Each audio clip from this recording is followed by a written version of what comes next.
Smoking causes cancer. Smoking kills. புகைப்பிடித்தல் புற்றுநோயை உண்டாக்கும் மற்றும் உயிரை கொல்லும். Consumption of alcohol is injurious to health. மது அருந்துதல் உடல்நலத்திற்கு கேடு.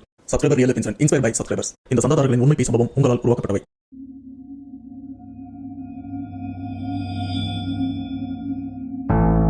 ஹாய் வணக்கம், welcome to our channel back to events. Subscriber real life இன்சிடென்ட்ல இன்னைக்கு உங்களுக்காக ஒன்று இல்லை 2 உண்மை சம்பவத்தோட வந்திருக்கேன். அண்ட் இந்த 2 உண்மை சம்பவத்தை பற்றியும் ஒன்லைன் ஸ்டோரி சொல்லணும்னா இதில் ஃபர்ஸ்ட் பார்க்க போகிற உண்மை சம்பவத்தோட ஒன்லைன் ஸ்டோரி மட்டும் சொல்கிறேன். இதுக்கு முன்னாடி ரீல்ஸ் எடுக்கும்போது ஒரு பெண் இறந்து போயிருப்பாங்கல்ல, அந்த மாதிரி இந்த இடத்துல ஒரு கும்பலே ரீல்ஸ் எடுக்க போகலாம் அப்படின்னு போகிறாங்க. அப்படி போன இடத்துல அவங்களுக்கு என்னாச்சு, என்னத்தை பார்த்தாங்க, அதில் அந்த கும்பலை சேர்ந்தவங்களுக்கு என்னாச்சு அப்படின்னு ஒரு திகில் நிறைஞ்ச உண்மை சம்பவத்தை தான் இன்னைக்கு நாம டீட்டெயில்டா பார்க்க போறோம். அண்ட் 2வதா பார்க்க போற உண்மை சம்பவம், இந்த இடத்துல ஒரு பொண்ணு இந்த ஒரு விஷயத்த பண்ணாலா அப்படின்னு கேட்கும்போது உங்களுக்கே ஆச்சரியமாகவும் இருக்கும் அண்டு அமானுஷமாகவும் இருக்கும். அப்படிப்பட்ட சம்பவத்தை நாம 2வதாகவும் பார்க்க போறோம். பட் 2வது சம்பவம் கொஞ்சம் சின்னதாக இருக்கும், ஆனால் ஹாரர் அதிகமாக இருக்கும். ஸோ இந்த 2 உண்மை சம்பவத்துக்காக எல்லாருமே ரெடியாக இருங்க. அதுக்கு முன்னாடி இந்த மாதிரி பேசும்போது உங்கள் லைஃப்பில் நடந்திருக்கா, அப்படி நடந்ததுன்னா அதை நீங்கள் என்கிட்ட ஷேர் பண்ணணும்னு நினச்சிங்கன்னா டிஸ்பிளேல தெரியுற இந்த வாட்ஸ்அப் நம்பருக்கு உங்கள் லைஃப்பில் நடந்த அந்த பேய் சம்பவத்தை ஒரு வாய்ஸ் நோட்டை எனக்கு நீங்கள் ஷேர் பண்ணுங்க. அப்படி நீங்கள் ஷேர் பண்ணது உண்மை சம்பவம் உண்மையிலே த்ரில்லிங் அதனால் கண்டிப்பாக நம்ம சேனலில் போஸ்ட் பண்றேன். சோ ஓரா பேசாம வீடியோல போலாம். நீங்க நம்ம சேனல் புதுசா மறக்காம சேனல் சப்ஸ்கிரைப் பண்ணுங்க, பெல் பட்டன் கிளிக் பண்ணுங்க. இப்ப நம்ம வீடியோல போலாம்.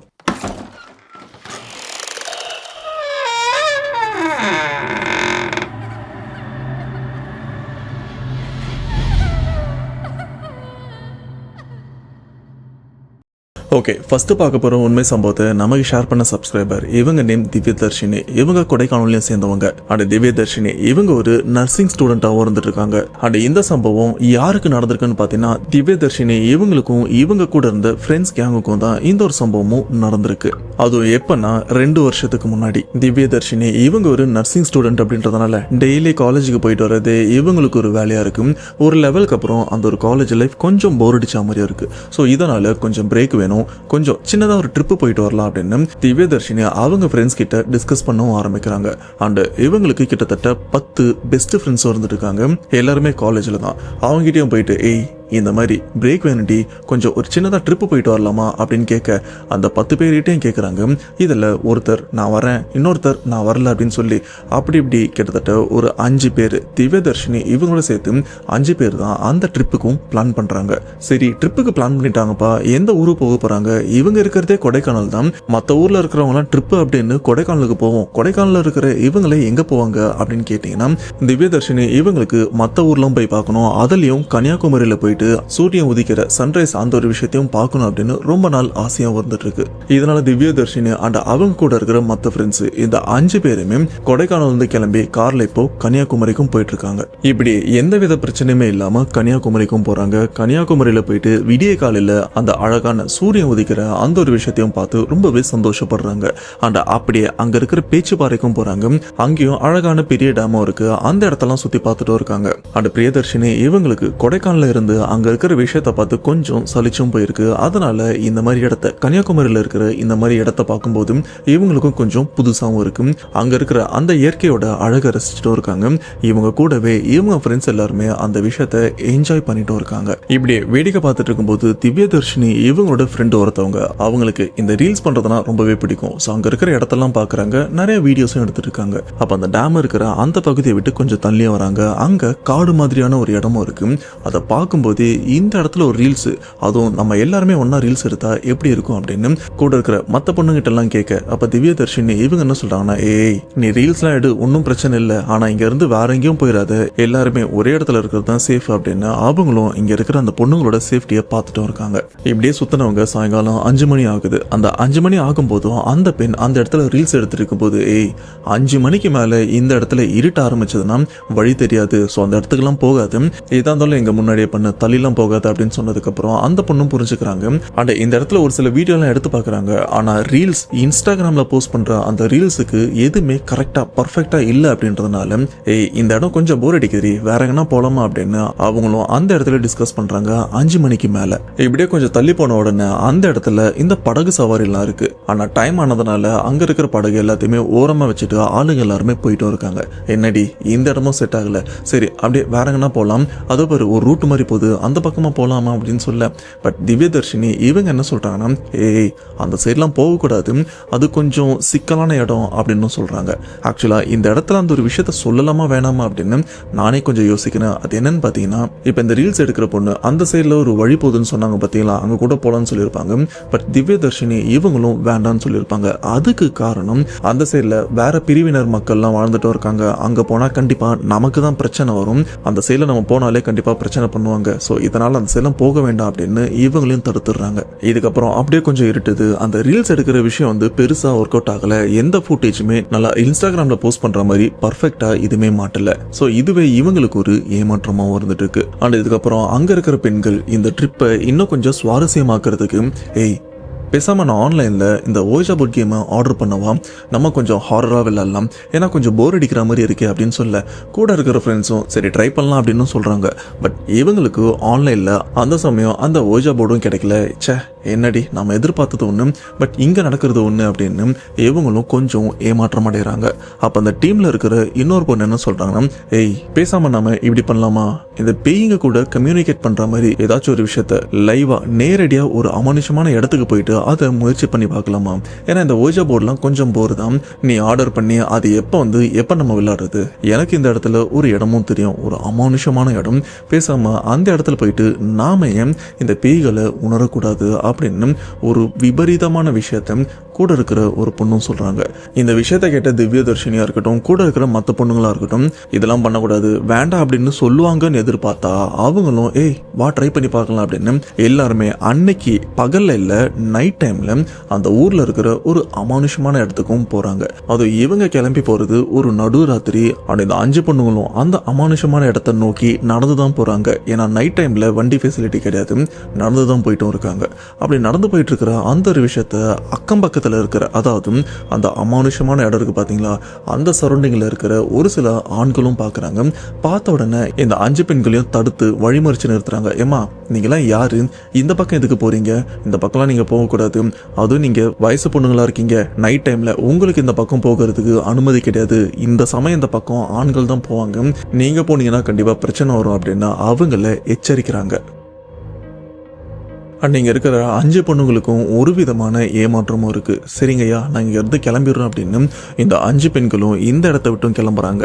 அண்ட் அந்த ஆண்களும் சரி இந்த பொண்ணுங்களாம் போயிடுவாங்க அப்படின்னு அவங்களும் அவங்க வேலையை பார்க்கறதுக்கும் அந்த இடத்த விட்டு கிளம்பிடுறாங்க. இப்படி இந்த 5 பொண்ணுங்களும் கொஞ்சம் தூரம் மட்டும்தான் நடந்தாங்க. நடந்துட்டு அந்த ஆண்கள் அங்கேருந்து போயிட்டாங்களா அப்படின்னு திரும்பி பார்த்தா அவங்க அந்த இடத்த விட்டு காலி பண்ணி போயிட்டு இருக்காங்க. பட் இந்த பெண்கள் ஒளிஞ்சிருந்து கொஞ்சம் வெயிட் பண்ணுறாங்க. மறுபடியும் இந்த பக்கம் வேற யாராச்சும் இந்த மாதிரி தடை சொல்கிறதுக்கு யாராச்சும் வராங்களா அப்படின்னு இவங்களும் கொஞ்சம் வெயிட் பண்ணி பார்த்தா அந்த பக்கம் வேற யாருமே வரல. சரி இது தாண்டி கேப்பு, நம்ம அதுக்குள்ள அந்த இடத்துக்கு போயிடலாம் அப்படின்னு சொல்லிட்டு இந்த 5 பெண்களும் அங்க இருக்கிற ஆண்கள் மறுபடியும் அந்த பக்கம் வரத்துக்குள்ள இவங்களும் அந்த அமானுஷமான இடத்தை நோக்கி உள்ளேயும் போயிடுறாங்க. அப்படி என்னதான் அமானுஷமான இடம் அப்படின்னு பார்த்தீங்கன்னா அந்த இடத்துல ஒரு சுடுகாடும் இருக்கு. பட் அந்த சுடுகாட்டுல நிறைய விஷயங்கள், நிறைய அமானுஷமான விஷயங்கள் நடந்துட்டு இருக்கிறதா அந்த ஊர் மக்களும் சொல்லியிருக்காங்க. இது எங்க இருக்குன்னு பார்த்தீங்கன்னா இந்த பேச்சிப்பாறை சரௌண்டிங்ல இருக்கிற ஒரு சுடுகாடு தான். இப்ப அப்படிப்பட்ட சுடுகாடோட வாசல் பகுதியில் வந்து இவங்களும் நிக்கிறாங்க. அப்படி நின்னதுக்கு ரீசன் என்னன்னு பாத்தீங்கன்னா இந்த 5 பெண்களுமே அந்த சுடுகாட்டோட வாசல் நின்று இன்ஸ்டாகிராமில் போஸ்ட் பண்ணுறதுக்காக ரீல்ஸும் எடுக்கலாம் அப்படின்னு கேமரா ஆன் பண்ணி அப்படியே லொக்கேஷன்லாம் பார்த்துட்டு இருக்காங்க, எந்த இடம் பர்ஃபெக்டாக இருக்கும் அப்படின்னு. அதுக்கேற்ற மாதிரி அந்த பெண்ணும் அவங்க மொபைலில் இருக்கிற ஃப்ரண்ட் கேமரா ஆன் பண்ணி அண்ட் இவங்களை கொஞ்சம் ஃபோக்கஸ் பண்ணுறாங்க. இன்னும் ரெக்கார்டிங் ஆப்ஷனும் ஆன் பண்ணல, ஜஸ்ட் கேமரா மட்டும்தான் ஆன் பண்ணி அந்த ஆங்கிள்லாம் பார்த்துட்டே இருக்கும்போது திடீர்னு அந்த பெண்ணுக்கு பின்னாடி பார்த்தீங்கன்னா யாரோ ஒருத்தவங்க நிற்கிறாங்க. பட் அப்படி நிற்கிற உருவம் ஒரு பெண்ணுடைய உருவம் மாதிரி தான் இருக்குது. ஆனால் உடம்புல தலையே இல்லை. அது மட்டும் இல்லாமல் கையும் பார்த்தீங்கன்னா சின்ன சின்னதாக இருக்குது. ஆனால் கொஞ்சம் நல்லா வளர்ந்த ஒரு பெண் தான் இவங்களுக்கு பின்னாடி நிற்க. இந்த ரீல்ஸ் எடுக்கிற அந்த பெண்ணும் யார் அது நிற்கிறா அப்படின்னு இவங்களும் கொஞ்சம் அந்த கேமரா ஒத்து பார்க்கும்போது தான் தெரியுது பின்னாடி நிற்கிற அந்த பெண்ணுக்கு தலை இல்லை அப்படின்னு. ஏன்னா ஆரம்பத்தில் இவங்க நினைச்சது நம்ம ஃப்ரெண்ட்ஸ் தான் பின்னாடி யாரோ இருக்காங்கன்னு நினைச்சாங்க. அதனால தான் அந்த கேமராவை கொஞ்சம் ஒத்து பார்த்துருக்காங்க. அதுக்கப்புறம் தான் இவங்களுக்கும் தெரிஞ்சிருக்கு அது இவங்க ஃப்ரெண்டு கிடையாது, அங்கே ஏதோ ஆன்மா சுத்திட்டு இருக்கு அப்படின்னு. இதை உணர்ந்த அந்த பெண் பெண்ணும் அலறடிச்சு கத்துறாங்க. கத்தன உடனே இங்க இருக்கிற பெண்களும் ஏய் என்னாச்சு, ஏன் கத்துற, என்னாச்சு அப்படின்னு கேட்கும்போது இல்ல வீடியோ எடுக்கலாம் அப்படின்னு கேமரா ஆன் பண்ணி வச்சேன், எனக்கு பின்னாடி ஏதோ ஒரு உருவமும் நின்று இருந்தது, அந்த உருவத்துக்கு தலையே இல்ல, பாக்குறதுக்கு ரொம்பவே பயமா இருந்தது, அதனால தான் அலறன அப்படின்னு சொல்லும்போது பட் இங்க இருக்கிற பெண்கள்லாம் ஏய் அதெல்லாம் ஒண்ணும் இல்லாட்டி மேபி நாங்க இங்க நிக்கிறதோட எங்களுடைய நிழல கூட நீ பார்த்துருக்கலாம், அது கேமரால மொபைல்ல பார்க்கும்போது மேபி தலை இல்லாம கூட தெரிஞ்சிருக்கலாம், மற்றபடி வேற எதுவும் இல்லை, கண்டிப்பா அது ஒன்று உன்னுடைய நிழலா இருக்கும் இல்லைன்னா எங்களுடைய நிழலா இருக்கும், வேற எதுவுமே இருக்காது அப்படின்னு சொன்னதுக்கு அப்புறம் அந்த இன்ஸ்டாகிராம் ரீல் எடுக்கிற அந்த பொண்ணும் கொஞ்சம் நார்மல் ஆகுறாங்க. ஆனா இந்த டீம்லயே அந்த ஊரை சேர்ந்த அந்த லோக்கல் ஏரியாவை சேர்ந்த ஒரு பொண்ணு இருக்காங்க, திவ்யதர்ஷினி. இவங்க இல்ல, அந்த இன்ஸ்டாகிராம் ரீல்ஸ் எடுக்கிற அவங்களும் இல்ல, இன்னொரு பொண்ணு அந்த பேச்சைப்பாறை சரௌண்டிங்க சேர்ந்தவங்க தான். அந்த ஃப்ரெண்டு தான் இவங்களும் இங்கெல்லாம் லொகேஷன் இருக்கு அப்படின்னு கூட்டு போயிட்டு இருக்காங்க. இப்போ அந்த பெண் அந்த இடத்துல ஒரு உருவத்தையும் பார்க்குறாங்க. சேம் இதுக்கு முன்னாடி அந்த ரீல்ஸ் எடுத்த பெண் தலையில்லாத உருவத்தை பார்த்துருப்பாங்கல்ல, அதே உருவத்தை அந்த பெண்ணும் பார்க்குறாங்க. பார்த்தது மட்டும் இல்லாமல் அங்கே இருக்கிற அந்த உருவம் இவங்களுக்கு ஒரு எச்சரிக்கை கொடுக்குற மாதிரி, இந்த இடத்துல நீங்கள் இருக்கக்கூடாது, மரியாதையாக இந்த இடத்த விட்டு போயிருங்க அப்படின்னு எச்சரிக்கை கொடுக்குற மாதிரியும் இருக்கு. இந்த ஒரு விஷயத்த அந்த ஏரியாவை சேர்ந்த அந்த பொண்ணுக்கும் புரிய வருது. ஓகே, இதுக்கப்புறம் நாம இங்கே இருந்தோம்னா கண்டிப்பாக நமக்கு மட்டும் இல்லை நம்ம சார்ந்த நம்ம ஃப்ரெண்ட்ஸுக்கும் பிரச்சனை வந்துடும், ஸோ இந்த இடத்த விட்டு காலி பண்ணிடலாம் அப்படின்னு போயிட்டு ஃப்ரெண்ட்ஸ் கிட்டேயும் சொல்கிறாங்க, ஏய் இதுக்கப்புறம் நம்ம இங்கே இருக்க வேண்டாம், இந்த இடத்த விட்டு கிளம்பிடலாம், உனக்கு ரீல்ஸ் தானே எடுக்கணும், வேற என்ன எடுத்துக்கலாம் அப்படின்னு சொல்லிட்டு அந்த ஃப்ரெண்ட்ஸ் எல்லாருமே கூட்டிட்டு வீட்டுக்கு வந்துடுறாங்க. அப்படி வீட்டுக்கு வந்தது மட்டும் இல்லாமல் அந்த ஏரியாவை சேர்ந்த அந்த பெண் கொஞ்சம் கூட தயங்காமல் அவங்க அப்பா கிட்ட, அப்பா இந்த மாதிரி ஃப்ரெண்ட்ஸு வெளியில் போகணுன்னு சொன்னாங்க, கூட்டிகிட்டு போனேன், அதுவும் அங்கே இருக்கிற அந்த சுடுகாட்டுக்கிட்டையும் கூட்டிகிட்டு போனேன், அங்கே ஒரு உருவத்தையும் பார்த்தோம், தலை இல்லாத உருவம், எங்களை எச்சரிக்கிற மாதிரி ஒரு சில விஷயம்லாம் பண்ணிச்சு, அதுக்கப்புறம் அந்த இடத்த விட்டு வந்துட்டோம், எங்களுக்கு கொஞ்சம் பயமாக இருக்குன்னு சொன்னதுக்கப்புறம் அப்பா அவரும் பயங்கரமாக இந்த பொண்ணை திட்டவும் ஆரம்பிக்கிறாரு. அது எப்படி உன்னை நம்பி வந்த பொண்ணுங்களை இந்த மாதிரி அமானுஷமான இடத்துக்கு நீ கூட்டிகிட்டு போகலாம், உனக்கு அந்த இடத்த பற்றி நல்லா தெரியும்ல, அண்ட் நம்ம ஊரை பற்றியும் உனக்கு நல்லா தெரியும்ல, இந்த மாதிரி எதுக்கு நீ பண்ணுற அப்படின்னு அப்பா கண்டபடியும் திட்ட ஆரம்பிக்கிறாரு.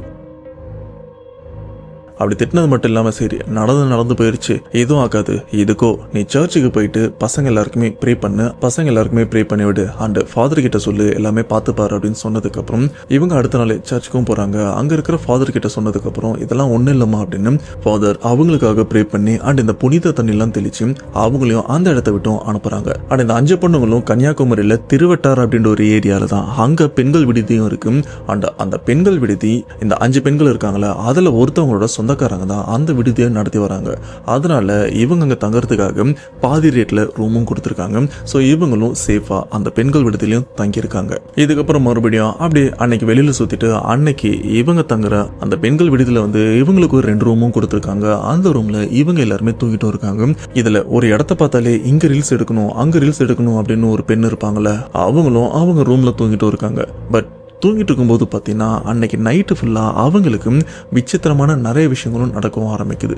ஏதோ கெட்டது வந்து அவங்க தூக்கத்தை கெடுக்கிற மாதிரியும் அண்டு தூக்கத்தில் என் ஃப்ரெண்டு காயத்ரி எப்போ வருவா அப்படின்னு தூக்கத்திலே புலம்பவும் ஆரம்பிக்கிறாங்க. இது மட்டும் இல்லாமல் தூக்கத்திலே ஒரு மாதிரி விசித்திரமாக பண்ணுற விஷயத்த கூட படுத்துட்டு இருக்கிற ஃப்ரெண்ட்ஸ் மற்ற பொண்ணுங்களும் பார்க்குறாங்க, என்ன இவ ஒரு மாதிரி வளர்றா, இது வரைக்கும் இவ இப்படிலாம் வளர்னது இல்லையே, அதுவும் இல்லாமல் விசித்திரமாக நடந்துக்கிறாளே அப்படின்னு இவங்களுக்குள்ள ஒரு பயமும் இருக்கு. இருந்தாலும் அந்த ஒரு பயத்தை வெளிக்காட்டிக்காம அப்படியே சைலண்டாகவும் இருக்காங்க. சரி எல்லாமே சரியாயிரும், ஏதா இருந்தாலும் விடிஞ்சதுக்கு அப்புறம் பார்த்துக்கலாம் அப்படின்னு சொல்லிட்டு அப்படியே அந்த நைட்டை அப்படியே கடக்குறாங்க. இது மட்டும் இல்லாமல் இங்கே இருக்கிற ஃப்ரெண்ட்ஸ் எல்லாருக்குமே ஆமா காயத்ரின்றாலையும் யாரு காயத்ரி, நம்ம டீம்ல காயத்ரின்னு யாருமே இல்லை அண்ட் இவளுக்கு தெரிஞ்ச வரைக்கும் காயத்ரின்னு யாருமே இது வரைக்கும் நம்ம கிட்ட சொன்னதும் இல்லை, யாரை இப்போ காயத்ரின்னு கூப்பிடுறா, அந்த காயத்ரி எப்போ வருவான்னு வேற கேட்குறாளே என்னவா இருக்கும் அப்படின்னு இவங்களுக்கும் ஒரு குழப்பம் வர அண்ட் விசித்திரமாவும் நடந்துக்க ஆரம்பிக்கும் போது அந்த பெண்ணை எழுப்புறாங்க. ஏய் எழுந்துடுறி, என்ன தூக்கத்தில் ஒரு மாதிரி உளறிட்டு இருக்க, பைத்திய மாதிரி பண்ணிட்டு இருக்க, ஆமா காயத்ரி யாரு, காயத்ரி உன் ஃப்ரெண்டா இல்லை உன் லவ்வரா, எதுக்கு சும்மா காயத்ரி எப்போ வருவான்னு கேட்டு இருக்க அப்படின்னு அந்த பொண்ணை எழுப்பி கேள்வியும் கேட்குறாங்க. அப்போ அந்த தூக்கத்தில் புலம்பிட்டு இருக்கிற அந்த பெண்ணும் அப்படியே அரை தூக்கத்தில் காயத்ரி எனக்கு வேணும், என்னாலதான் அவன் செத்தா, எனக்கு அவ வேணும் அப்படின்னு திரும்ப அதே விஷயத்த தான் சொல்லிட்டு இருக்காங்க. ஆனா இப்போ என்னாலதான் அவ செத்தா அப்படின்னு ஒரு புது விஷயத்தையும் சொல்லும் போது எங்க இருக்கிற பெண்களுக்கு கொஞ்சம் தூக்கி வாரியம் போடுது. இது செத்துட்டாளா, யார் அந்த காயத்ரி அப்படின்னு. இந்த இடத்துல திவ்யதர்ஷினி அண்ட் மற்ற ஃப்ரெண்ட்ஸ் எல்லாருமே பயப்படுறாங்க. பயந்தது மட்டும் இல்லாம உடனே அவங்க ஃப்ரெண்டு ஒருத்தவங்க லோக்கல் ஃப்ரெண்டு இருக்காங்கல்ல அவங்களுக்கும் கால் பண்ணி நடந்த விஷயத்தையும் சொல்றாங்க. இந்த ஹாஸ்டல்ல இருக்கிற வார்டனுக்கும் நடந்த விஷயத்த சொல்லும்போது ஹாஸ்டல் வார்டனும் என்ன பிரச்சனைன்னு பாக்குறாரு. இது மட்டும் இல்லாம அந்த ஏரியாவை சேர்ந்த அந்த ஃப்ரெண்டு அந்த பொண்ணு என்ன பண்றாங்கன்னா சர்ச்சில் இருக்கிற ஃபாதருக்கும் கால் பண்ணி இந்த மாதிரி ஃப்ரெண்டு பிரச்சனை இருக்கா கொஞ்சம் வாங்கன்னு சொன்னதுக்கு அப்புறம் அவரும் நைட்டுன்னு கூட பார்க்காம இந்த இடத்துல வந்து இவங்களுக்கும் உதவி பண்ணலாம்னு வராரு. பட் அவர் வந்ததுக்கு அப்புறம் இல்ல இது என்னால பார்க்க முடியாது, நீங்க இந்த ஏரியா தர்கால இருக்கிற பாய் அவரையும் கூப்பிட்டு இது என்னன்னு பாருங்கன்னு சொல்லிட்டு அவரும் கிளம்ப இப்போ இவங்களும் அந்த நடுராத்திரி பாய் அவரோட வீடு எங்க இருக்குன்னு பார்த்து அவரையும் தேடி பிடிச்சி கூட்டிட்டு வராங்க. ஏன்னா இந்த ஹாஸ்டல்ல பித்து பிடிச்ச இந்த பொண்ணு ஒரு மாதிரி விசித்திரமா நடந்துக்கிறாங்க. கூட இருக்கிற பெண்கள் பயந்தும் இருக்காங்க, அவங்களால கண்ட்ரோல் பண்ணவும் முடியல. இப்ப பாய் ஹாஸ்டலுக்கும் வராரு. வந்ததுக்கு அப்புறம் அவருக்கும் கிளியரா புரிஞ்சிருக்கு இந்த பொண்ணுக்கு பேய் தான் பிடிச்சிருக்கு அப்படின்னு. உடனே பாய் அவர் என்ன பண்றாருன்னா அவர்கிட்ட அந்த வெள்ளைப்பொடி அந்த புனித தண்ணிலாம் இருக்கு இதெல்லாம் பயன்படுத்தி அந்த பொண்ணு மேல அடிச்சு அந்த ஆன்மா கிட்டையும் பேசவும் ஆரம்பிக்கிறாரு. அப்பதான் இங்க இருக்கிற மற்ற பெண்களுக்கும் தெரியுது நம்ம ஃப்ரெண்டுக்கு பேய் பிடிச்சிருக்கு, அவ தூக்கத்துல சும்மா உளரல அப்படின்னு. இப்ப அந்த தூக்கத்துல உளர்ற அந்த பொண்ணோட உடம்புல பாத்தீங்கன்னா அஸ்வதி அப்படின்னு இறந்து போன ஒரு பொண்ணும் இருக்காங்க. அண்ட் அவங்களுக்கு ஒரு பெஸ்ட் ஃப்ரெண்டும் இருக்காங்க. அவங்க பேரு தான் காயத்ரி. அண்ட் பாய் இவரும் அங்க இருக்கிற அந்த ஆன்மா கிட்டையும் கேட்கிறாரு, அஸ்வதி அப்படின்ற ஒரு ஆன்மா உனக்கு என்ன வேணும், எதுக்கு இந்த பொண்ணு பிடிச்சிருக்க, இவங்க இன்னும் கொஞ்ச நாள் தான் இந்த ஊர்லயே இருக்க போறாங்க, அதுக்கப்புறம் மேல் படிப்புக்காக வெளியூருக்கும் போயிடுவாங்க, தேவையில்லாம எதுக்கு இவங்களை தொந்தரவு பண்ற அப்படின்னு கேட்கும்போது அப்ப அந்த ஆன்மா சொல்ற விஷயம் இல்ல எனக்கு இந்த பொண்ணு வேணும் அண்ட் இவ உடம்புல இருந்து என்னுடைய தோழியான என்னுடைய ஃப்ரெண்டான காயத்ரியை நான் தேட போறேன், அவளை இங்க வர சொல்லுங்க, அவளை கூப்பிடுங்க அப்படின்னு சொல்ல பாய் இவரும் சரி அவ எங்க இருக்கா, அவ ஊர் எங்க அப்படின்னு அந்த இறந்து போன ஆன்மா கிட்டையும் கேட்கறாங்க. அதுக்கேற்ற மாதிரி அந்த பெண்ணோட ஆன்மாவும் கன்னியாகுமரியில இருக்கிற மண்டபம் அப்படின்னு முடிகிற மாதிரி ஒரு இடமும் சொன்னாங்க. அந்த ஏரியால தான் காயத்ரியும் இருக்கா, அங்க என்ன கூட்டிட்டு போங்க, இல்லனா இவளை நான் விட மாட்டேன் அப்படின்னு சொன்னதுக்கு அப்புறம் இவங்களால எதுவுமே பண்ண முடியல. சரி போலாம் அப்படின்னு சொல்லிட்டு இவங்க எல்லாருமே கன்னியாகுமரியில இருக்கிற அந்த மண்டபம் அந்த ஏரியாவுக்கும் போறாங்க. அங்க போய் பார்த்ததுக்கு அப்புறம் தான் ஒரு திடுக்கிடும் உண்மை தெரிய வருது. அது என்னன்னு பாத்தீங்கன்னா இப்போ ஒரு பெண் ஒரு ஆணை காதலிக்கலாம், ஒரு ஆண் ஒரு பெண்ணை காதலிக்கலாம். பட் இந்த இடத்துல பார்த்தீங்கன்னா இந்த இறந்து போன அஸ்வதி அப்படின்ற ஒரு பொண்ணு ஆப்போசிட்ல காயத்ரி எனக்கு வேணும், காயத்ரி எங்க, அவளை கூட்டிட்டு வாங்கன்னு சொல்லியிருப்பாங்கல்ல, அப்படி காயத்ரின்ற ஒரு பொண்ணை வந்து லவ் பண்ணவும் ஆரம்பிச்சிருக்காங்க. இது தப்பான்னு கேட்டீங்கன்னா இதை பத்திலாம் எனக்கு தெரியாது, அதை விட்டுருங்க. இப்போ இந்த இடத்துல இறந்து போன இந்த ஆன்மா இந்த பெண்ணுடைய ஆன்மா என் ஃப்ரெண்டான காயத்ரி எனக்கு வேணும் அப்படின்னு இப்போ அந்த ஊருக்கே போயிட்டு இருக்காங்க. பட் ஊருக்கு போனதுக்கு அப்புறம் தான் தெரியுது ஆல்ரெடி காயத்ரி இறந்து போயிட்டாங்க அப்படின்னு. அதுக்கு ரீசன் வேற யாருமே இல்லை, இந்த இன்ஸ்டாகிராம் ரீல் எடுப்பாங்கல்ல அவங்க உடம்புல தானே இப்போ ஒரு ஆன்மா இருந்துட்டு இருக்கு, அவங்க பேர் தான் அஸ்வதி. அண்ட் அந்த அஸ்வதி அப்படின்ற ஒரு ஆன்மா காயத்ரி இவங்களும் லவ் டார்ச்சரும் பண்ணிருக்கு. நான் உன்னை லவ் பண்றேன், நீ ஏன் கூட வந்துரு, நாம எப்பவுமே ஒன்னா இருக்கலாம் அப்படின்னு பயங்கர லவ் டார்ச்சர் பண்ணதா சொல்லப்படுது. ஸோ இதனாலேயே இந்த லவ் டார்ச்சர் தாங்க முடியாம இந்த ஒரு விஷயத்துல இருந்து வெளியில வர முடியாம காயத்ரி அப்படின்றவங்களும் இறந்து போயிட்டாங்க அப்படின்னு சொல்றாங்க. அதுவும் தற்கொலை பண்ணி இறந்தும் போயிட்டாங்க. இப்படி தற்கொலை பண்ணி இறந்து போன இந்த ஒரு விஷயம் அந்த பொண்ணோட அப்பாவுக்கும் தெரிய வருது. அவங்க அப்பா நம்ம ஊர்லலாம் வேலை பார்க்கல, அவர் வெளியூர்ல இருந்து வேலை பார்த்திருக்காரு. ஸோ பொண்ணு இப்படி இறந்து போன விஷயம் அவருக்கும் தெரிய வந்து உடனே அவரும் கன்னியாகுமரிக்கு வந்திருக்காரு. வந்து அவங்க பொண்ணோட உடம்பு ஹாஸ்பிட்டல் இருக்குன்னு தெரிஞ்சதுக்கு அப்புறம் அங்க போயிட்டு பயங்கரமா அழறாரு.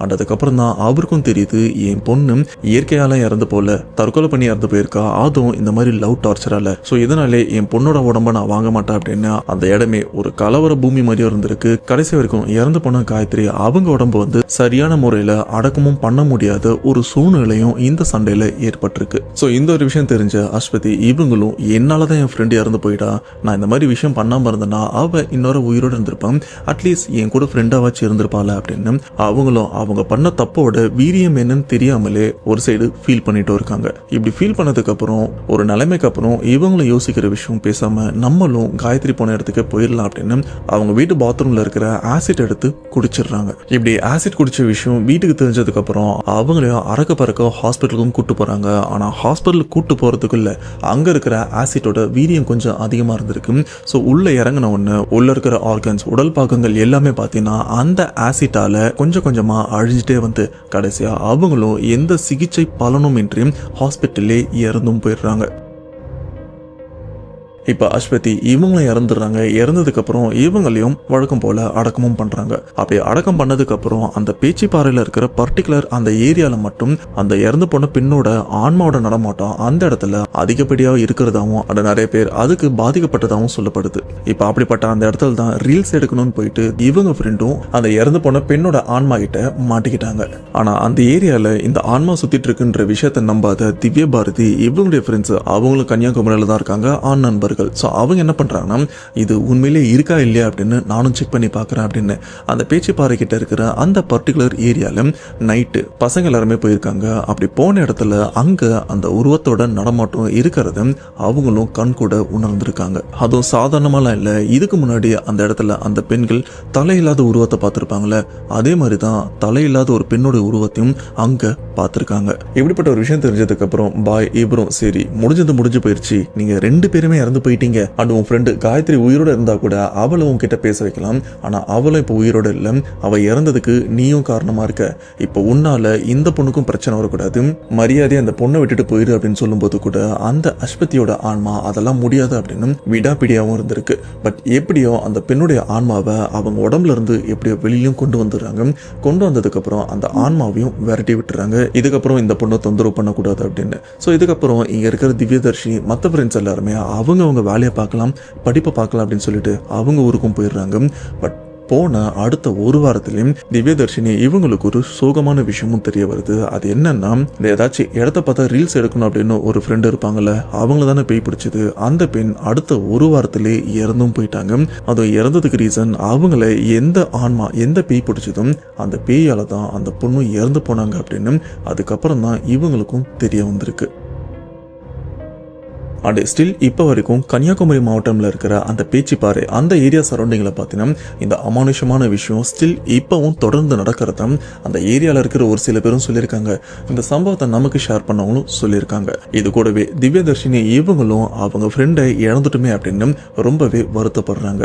இவங்க இந்த ஒரு பிளானை பண்ணாமல் இருந்திருந்தாங்கன்னா, அதாவது ஒரு பிரேக் தேவை அப்படின்னு இந்த ட்ரிப்பை பிளான் பண்ணாமல் இருந்திருந்தாங்கன்னா மேபி அவங்க ஃப்ரெண்டு உயிரோட இருந்திருப்பாங்களோ என்னவோ. பட் இதில் தப்பு திவ்யதர்ஷினி அவங்க மேலேன்னு அவங்க மேல கிடையாது. அது இன்ஸ்டாகிராம் ரீல் எடுத்தாங்களே அவங்க மேலயும் தப்புன்னு கேட்டீங்கன்னா அவங்க மேலயும் தப்பு இல்லை. இது ஒரு விபத்து அப்படின்னு தான் சொல்லணும். ஏன்னா இப்ப ரீசெண்டாவே பாத்தீங்கன்னா இந்த ரீல்ஸ் எடுக்கணும், அதுவும் நிறைய பேரை அட்ராக்ட் பண்ற மாதிரி எடுக்கணும் அப்படின்னு நிறைய பேர் என்னென்னவோ பண்றாங்க. அண்ட் ஒரு மாசம் முன்னாடி கூட பாத்தீங்கன்னா நார்த் இந்தியால இது ஒரு பொண்ணு ஒரு வாட்டர் ஃபால்ஸ் கிட்ட ரீல்ஸ் எடுக்கணும் அப்படின்னு லைட்டா அப்படி நகர்ந்து போயிருக்காங்க.